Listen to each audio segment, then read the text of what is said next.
నైట్గో లేదంటే early morning 4 గంటలు పెట్టుకొని ఆ 2 గంటలు ఏమి దొరుకుద్దో ఆ 2 గంటలు ఇస్తే జ్యోతి, మనోజ్ గారు, మన రత్నం గారు వీళ్ళు కూర్చొని ప్లాన్ చేసి, అది కూడా నా ఆఫీస్కి, నా పార్టీ ఆఫీస్కి కూతవేటు దూరంలో ఉన్న ఒక మా స్నేహితులు ఒక వాళ్ళ గోడౌన్ ఉంటే అక్కడ కూర్చొని షూట్ చేసాం.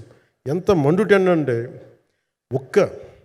అసలు దాంట్లో కూర్చొని మ్యాట్ వర్క్ చేసి మీరు ఫైనల్ రిజల్ట్స్ చూస్తే ఇది ఇక్కడ చేశారంటే అంత ఆశ్చర్యం అనిపిస్తుంది. And hats off to Manoj Paramahansa గారు.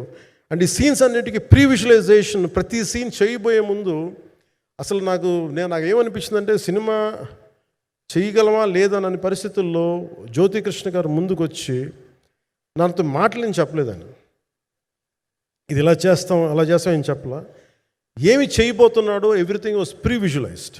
ఈ సీన్ ఇలా ఉండబోతుంది, ఈ చేయబోయే సీన్ ఇలా ఉంటుంది. నాకు దాని మీద ఆత్మవిశ్వాసం కలిగింది. నాకు లేదు, ఒక సత్తా ఉన్న దర్శకుడు, తెలుగు చిత్ర పరిశ్రమకి సైజ్ తీయగలిగేవాడు, మంచి సాలిడ్ ఎడిటింగ్ సెన్స్ ఉన్నవాడు, మ్యూజికల్ సెన్స్ ఉన్నవాడు. అలాంటి వ్యక్తికి మనోజ్ పరమహంస గారు తోడారు. వీళ్ళిద్దరు కాంబినేషన్లో రత్నం గారి అనుభవంతో ఈ రోజున ఒక మంచి ప్రోడక్ట్ అయితే తీసుకొచ్చాం. ఇది ఎలా ఉంటుంది, ఎలా ఉండబోతుంది, ఎంత హిట్ అవుతుంది అనేది ఇది సంపూర్ణంగా ప్రజల చేతిలోనే ఉంటుంది. అది ఏ స్థాయిలో ఇది ఉంటుంది అనేది అది ప్రజలు చెప్పాల్సింది తప్ప అది నేను చెప్పుకునేది కాదు.